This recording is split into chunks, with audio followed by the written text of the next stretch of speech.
Right,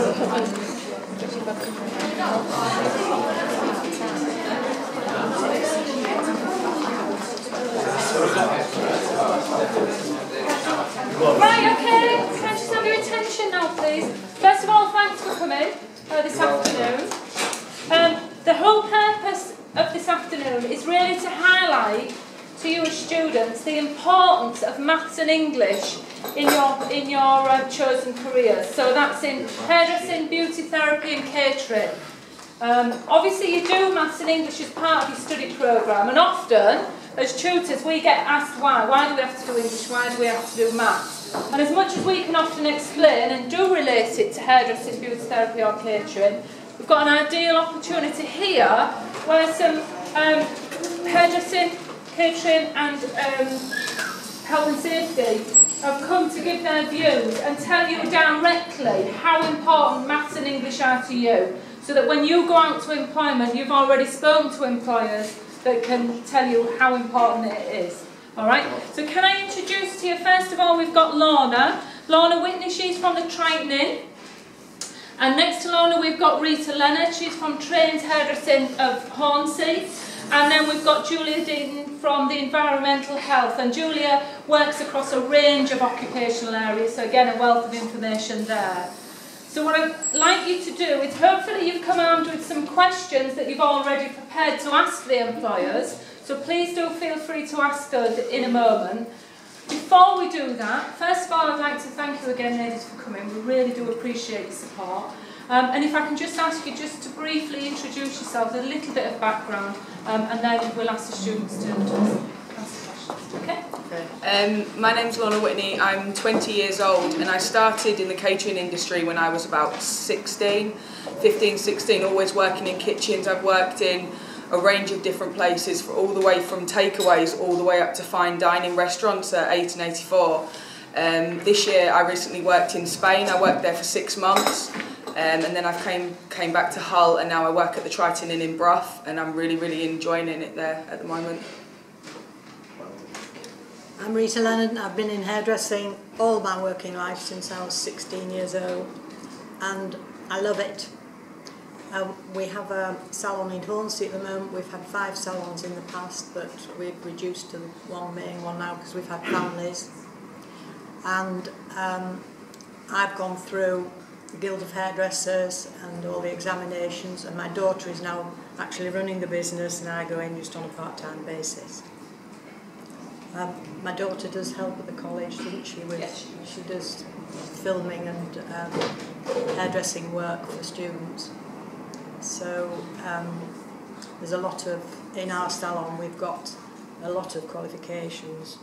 And one girl has just recently gone on to university, which we encourage, to do television and film, makeup and hairdressing. She's gone to Birmingham and she's doing very well. So education is ongoing all the time in our salon, right from the beginning right through to university. Okay. Hello, my name's Julia Deaton and I'm a Health and Safety Inspector in the Environmental Health Department at Hull City Council. I've been doing this job for 27 years now, and I visit lots and lots of different premises, from takeaway premises, restaurants, hairdressers, beauticians, builders' yards, tattooists, virtually every sort of kind of workplace that you might think of, and I inspect them to make sure that they're all safe, so that they're safe for the worker, for when you go out to work in those places, and also safe for members of the public that go in there. And I enforce the law, and you know, make sure that everybody is looking after themselves and keeping safe, really. That's lovely, thank you very much. So, students, now that you've listened to the introductions, hopefully you've come prepared with some questions. So, who's going to start us off? Who's going to be brave? I know some of my lot are, so no pressure, but come on. Who's going to ask the first question? Could someone tell us what their idea is of their future, beginning in the hairdressing beauty profession? How far do they want to go? What do they expect will be the outcome? No? No, nobody. Just, Yeah. I'm kind of hoping in the next 10, 15 years that I end up in Australia, working as a chef over in Australia. Well, you'll get your qualifications here before you Yeah. go. Yes, Yeah, yes, that's a good ambition, that's isn't it? the path that I took really. I started at well, the job before I went to Spain was 1884, where you're going to start working on Friday.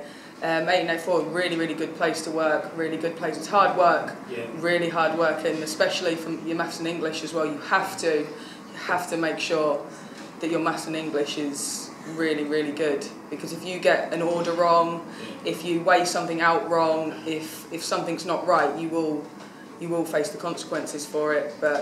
And then after I left 1884, I travelled to Spain and worked there for 6 months. And working in Spain, obviously it being another language, I found that quite a challenge, learning to speak Spanish, ordering things in Spanish, but also using my own English and maths skills to do that. So I found it quite a challenge, but I really did enjoy that. But so it is possible to end up working abroad, but you do have to work for it. You do have to put in the hours.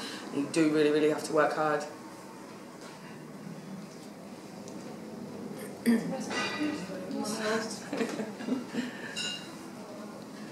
In our profession, maths and English is terribly important again, because especially we live in a very dominated colour world, and colours have to be measured, and you keep records obviously of what clients have previously, but you've got to get the right measurements every time to carry on the colour that the client's chosen. And you've got to weigh, well, we have scales where we weigh the product and all the ingredients, so you've got to understand what you're doing there. And also keeping records, which on the computer, but it's all got to be written out exactly what that client has, when she has it, and how it's prepared. So the command of English, when you write in a computer, it comes out what you put in, doesn't it? And if it's wrong and people can't read it, then you'll be in big trouble. Big trouble.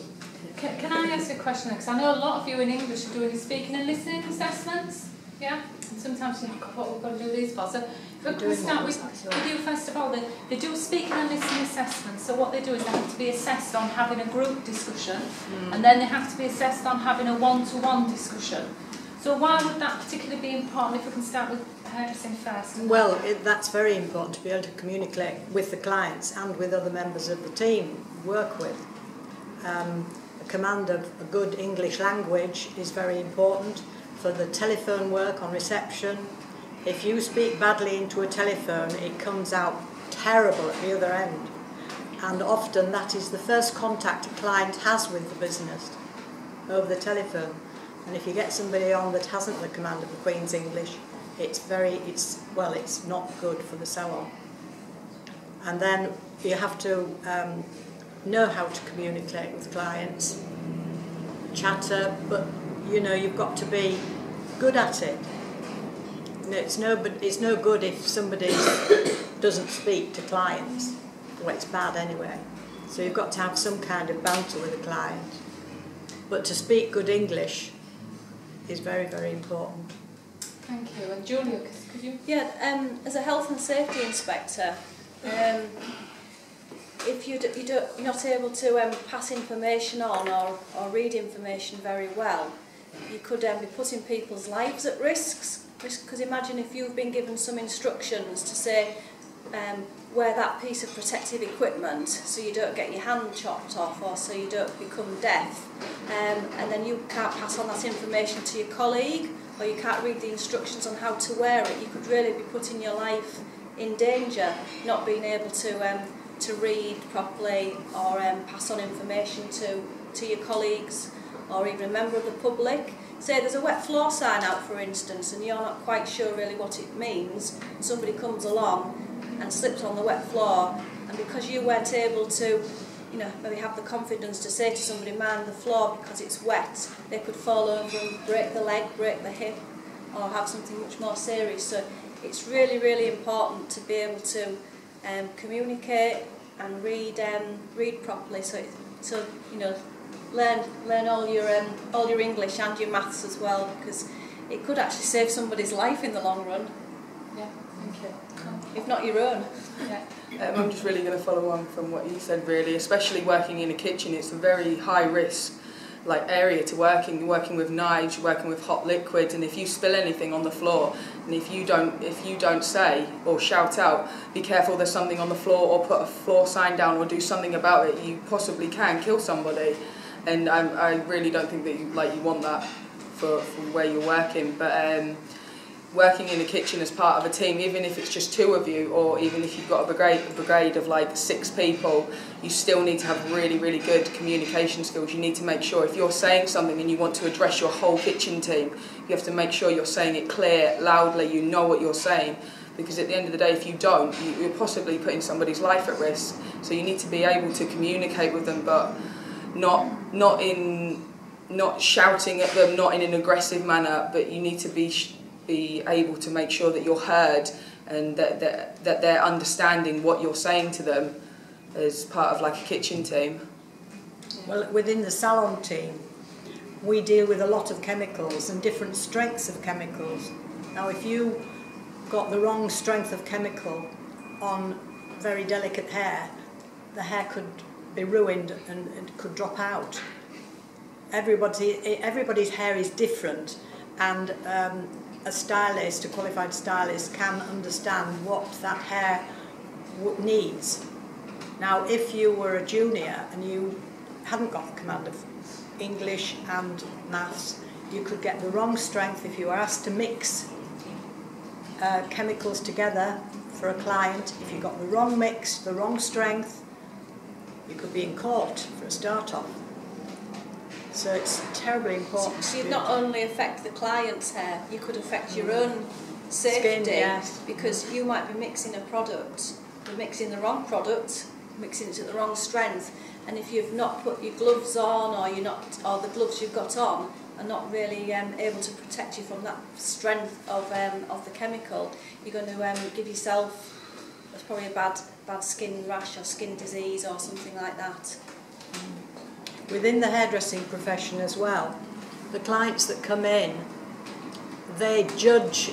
You'll be surprised how they'll sit there in the waiting area or in a styling area, and they watch you. You know, they judge you, what they think of you. And if you're wanting to be a qualified hairdresser, and as you have to do is get a full column, you've got to get the confidence of that client to pay for your services.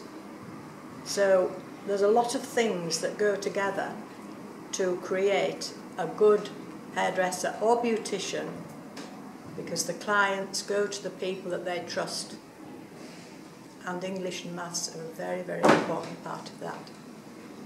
Yeah, thank you for that. I mean, we said certainly in I think hairdressing, catering and beauty as well, part of it is that personality and being able to speak clearly and effectively to relax your clients and make them feel comfortable, so it's an enjoyable experience, and that's really important. And again, that links in, doesn't it, to your speaking and listening skills. Thank you. Any more questions? What else have we got, please? Have we got any hairdressing students here and beauty students? Or? Right, can we have some questions then, please?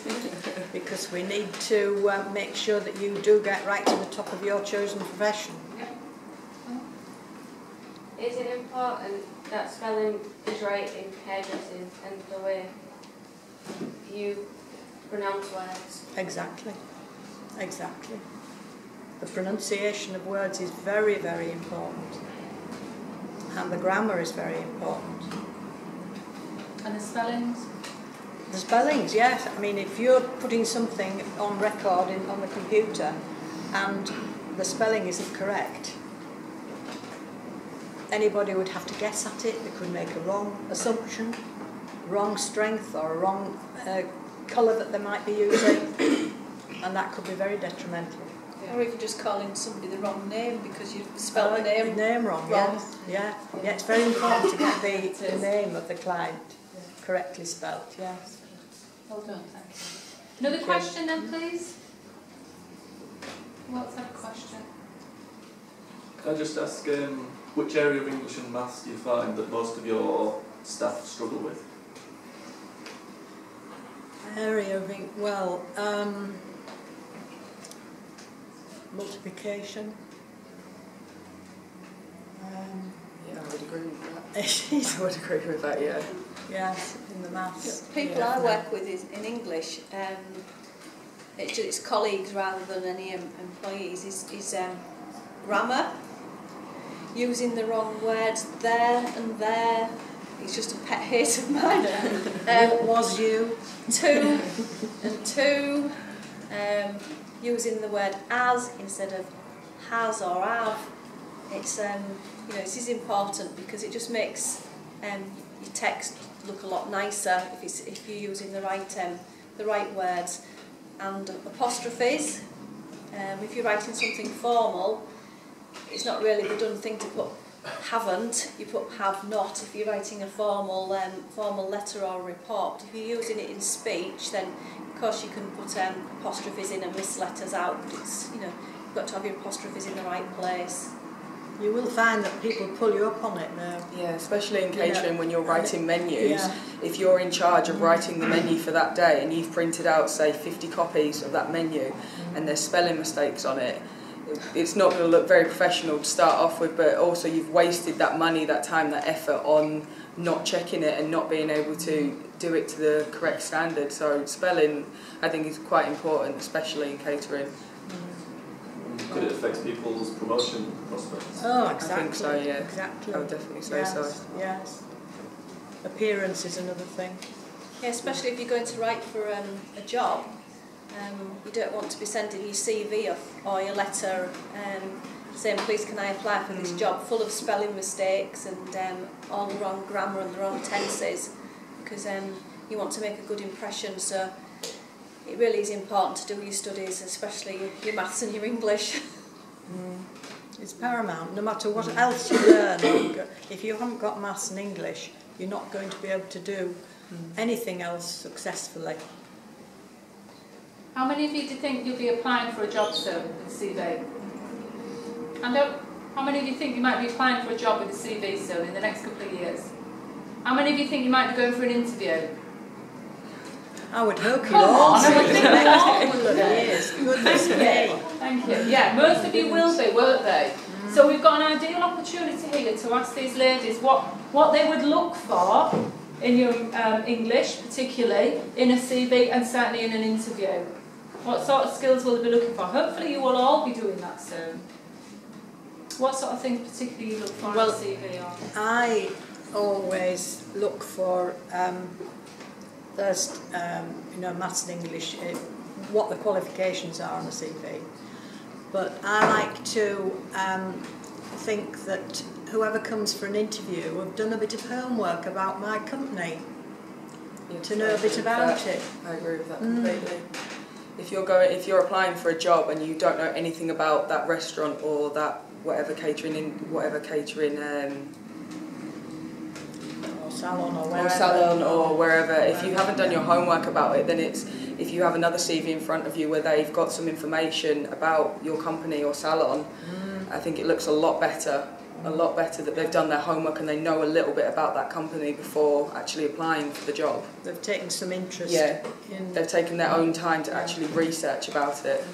And will you look for things like spelling and layout? Oh, yes. Oh, spelling's massively important. If you find a spelling mistake on a CV, then you just think, oh, okay, maybe they haven't taken the time to sort everything out. Maybe they haven't taken the time to spell check it.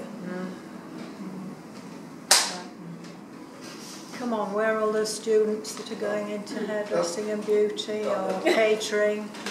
I've been catering for 10 years. You've been in catering? Yeah, for Right. 10 years. I've also found catering, quite a lot of students don't get it because they're not that good at maths and English. So obviously when they're going to go into that place, maths and English ain't going to be that good. But the way it's come across today, it's got to be the best. Where mine is best, I think that's chef. I completely understand what point you're trying to get across. If you have dyslexia or a learning difficulty or something like that, as long as you make your head chef or your tutor or whoever aware of that, you will never get in trouble for making a mistake or something like that. As long as your boss has been made aware that this is your situation, because it's nobody's fault that you struggle with doing maths or doing English or whatever. It's nobody's fault, it's just how it is. But as long as your boss is made aware of it, that they can help you, they can assist you with it. But you won't get in trouble as long as you've made it clear that you struggle with this area and you struggle with this area, I think. Well, there are courses, I believe, quite free for maths and English. So if you know you have that weakness, you must do something about it. Go and do a course in, they'll be separate, won't they, maths and go and do a course, and then you'll up your skills, won't you? Yeah. I mean, you should do it in school. I mean, I think it's terrible when you go to school for 11 years and then come out at the end of it and your maths and English are not there. You know, I think sometimes as well they don't realise that you are particularly good at maths and English, because when you're doing certainly in hairdressing and catering, when you're weighing, you're obviously doing your maths, but you don't always relate that directly to maths. Yeah. But it's actually something that you are good at because you do it every day. I think you just don't always realise the skills that you use it. A good question, thank you. Any more questions, please? Oh, we've got this opportunity. I know you've all prepared questions, so please do ask them. I think you're saying as well there about having extra maths and English classes available. I think what a lot of these students need to realise is until the end of this year there will be maths and English classes for 4 hours a week. 4 hours a week that they need to take full benefit from. Yeah, you need to take full benefit of it, yeah. Because after, you'll have to start paying for it, or you'll have to start doing it in your own time. And if you're working in the catering industry and you're doing 61 hours a week, you don't really have time to be doing like an extra maths course or an extra English course or whatever. So I'd really take the opportunity now to learn as much as you can, to take in as much knowledge as possible, because once you go out into the industry and you're working full time, you're not gonna have the time to be able to do a course. So I would just do as much as you can now, learn as much as you can now, because it will benefit you hugely in the future. It really will. While you're in the learning environment. Yeah. Definitely, yeah. And another thing, I think, if you go out in the big wide world and you haven't got command of English and maths, you're rather vulnerable. You know, you have, through your life, you have forms to fill in, and you have money matters to deal with, and you need to be on top of it and know exactly what's happening. I mean, the banks, we've all had experiences with the banks not being as they should be. How would you know if you didn't, if you couldn't check your bank statements or check upon what cash you put in the bank, or, all these sort of things? You can lose out terribly. You really can. And filling forms in throughout your life you have it to do, haven't you, for one reason or another. So you've got to understand them and be able to answer the questions that are asked of you. Come on, there must be some more questions. The driver this morning was mentioning specific things in maths. Somebody said about algebra. When yes to Mary, you're looking at me. And the relevance of things that you don't like in maths. Is there anybody with a question like that? Why do you need algebra? Why do you need algebra? Well, it's not as important as maths. I did algebra, but I've got more. I think if you were going to be a health and safety inspector who was doing something very specific with, say, some kind of noise assessments or something like that, you might need algebra for working some formulas out. But I've done my job 27 years and I haven't really needed algebra, but I think you have to learn the basics of things like that. It's just the basics of it. I think that's what it is. If you've got a recipe in front of you and it calls for X amount of this, X amount of that, and then your head chef says to you, I want you to double that recipe and a half, then you've got to work it out. And the little basic things in algebra may help you, and into working out what you need for that recipe. So all like algebra and everything like that, small parts of it will assist you. It's just learning them all so you know what to do in a situation and how then specific things can help you. And it all, if you have command of English and maths, it makes everything quicker. You know, you want to do something as quickly as possible, don't you? Well, if you're stuck there trying to work something out, your colleagues are not going to be very happy, are they? Yeah, time is money. It's taking time. Is money. It is. And most of us have to work in a team. Yeah. So you've got your other members of the team to consider. You've got to play a full part of it. So it is a team effort. You work as a team. It's not an individual thing. You don't run that kitchen on your own, or you don't run the salon on your own, or whatever. Yeah. You need to work as a team. You need to be able to communicate with the rest of your teammates. If you don't, then it's not going to be a very happy environment to work in. You're not going to want to be going to work every single day. You want to assess yourself. You know, look at yourself and think, you know, what can I do to improve my ability in everything? You've got to sell yourself to, if you're in a service industry, which we all are, you've got to be able to sell yourself. That's the first thing, isn't it, really? And all, you know, it's terribly important for your knowledge to be there. Any more questions? One question I had from one of my students was that we're doing level 2 and they have to do a presentation to the rest of the group for 10 minutes, and they were saying, why is that important? What in the future, when would I need perhaps presentation skills? Well, if you were working as a team, training is important to any hairdressing establishment, and you could well be called upon to do a presentation to your younger members of staff. And then within the college environment, you know.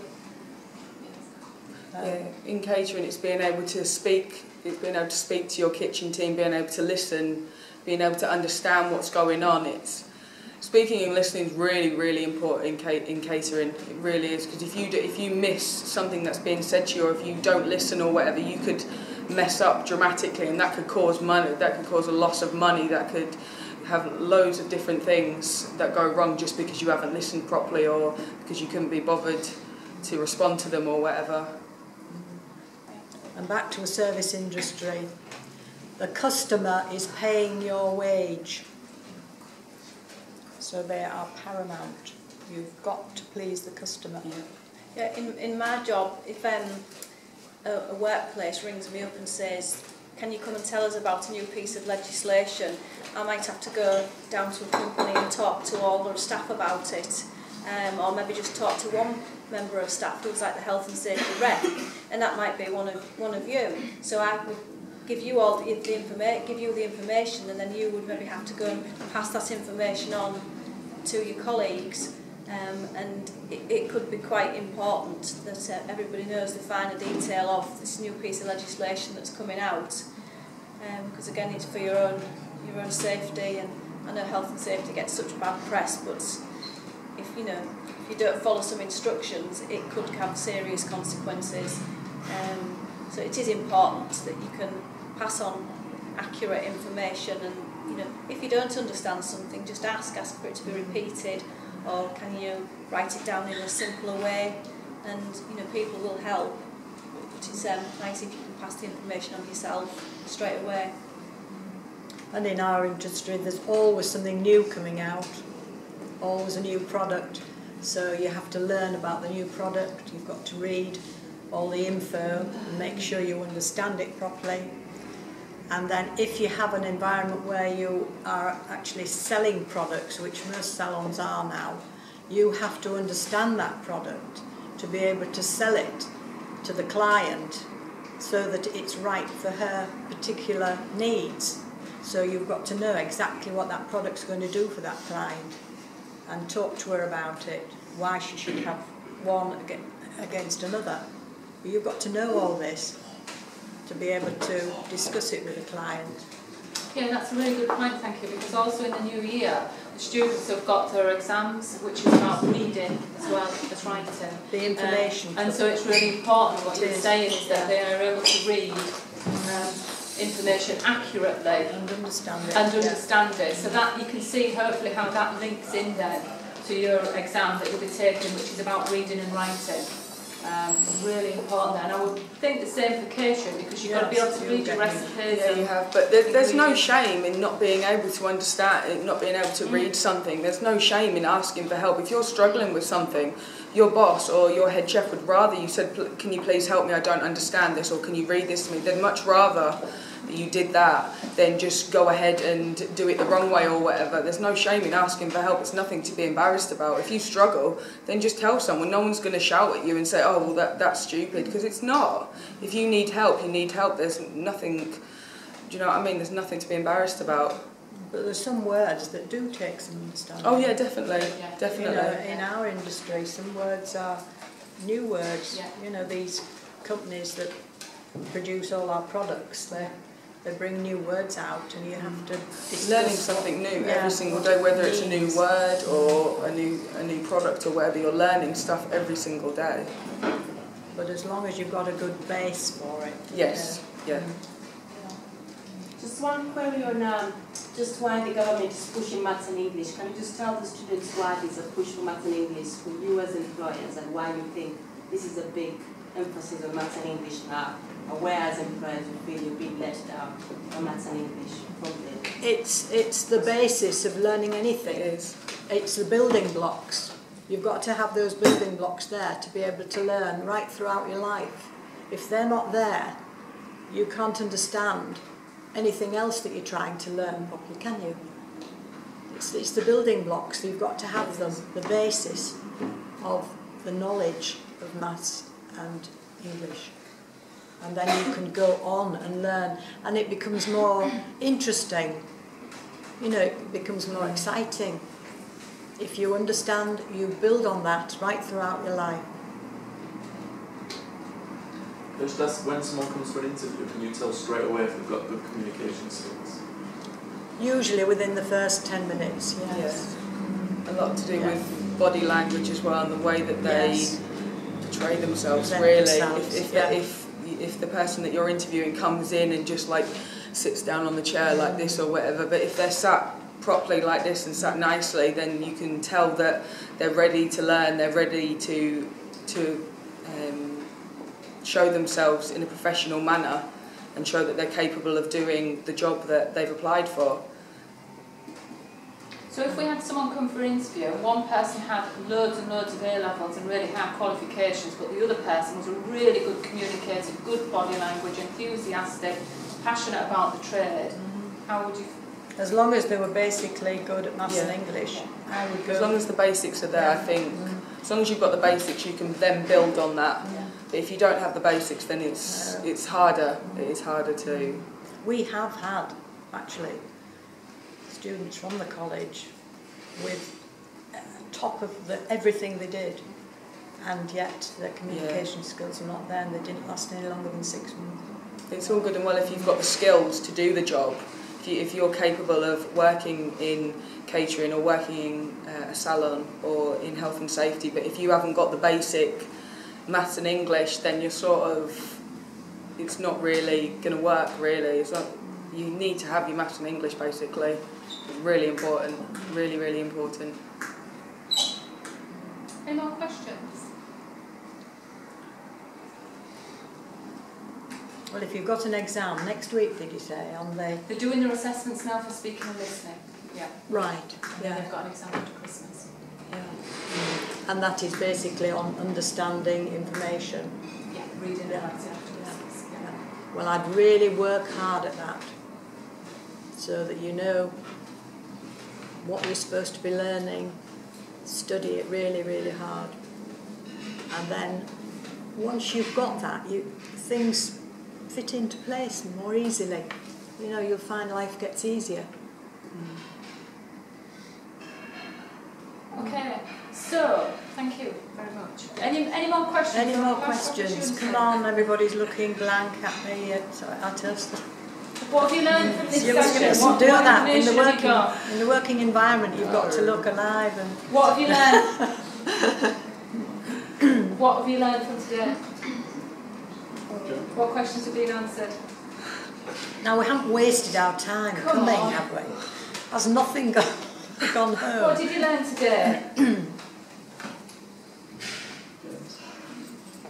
need our maths and English skills. Yeah. Yeah, well done. And how important they are to employers. Thank you. Yeah, well done. What else?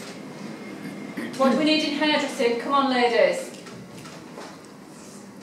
What's important in hairdressing and why? Come on. Don't stop chattering in class. What do you talk about in class then if they're chattering in class? What's important? Yeah, you're not able to speak to us. What's important? Communication skills are really important, yeah. Okay. Your chosen skills, you know, if your chosen job rather, if you want to do that, you've got to work at it. I mean, there are other jobs, you know, that don't like, you know, Yeah. But cleaning. you want to push yourself. You want to push yourself to your full potential. You doing want as to. much as you possibly can. So I think what we're doing, I think to summarise then, what we're saying is that you've had it from the employers here, which may well be people that you go to jobs to for interview, so your behaviour today will impact on that. So I think what we're saying is that your maths and English is equally as important as your vocational skills, so that's your catering or your hairdressing or your beauty therapy, equally as important. Okay, and from the first day that you go and see these employers, they will be looking at your communication skills, your presentation skills, your reading skills. You may well be asked to read a recipe and actually do cook something as part of it. You may well be asked to agree to client on reception and make appointments. So from day one of you going to see your employer, your English and math skills are absolutely vital, and I think that's the message that we've had today. So really, thank you very much for coming in. Really appreciate you giving up your time. Thank you.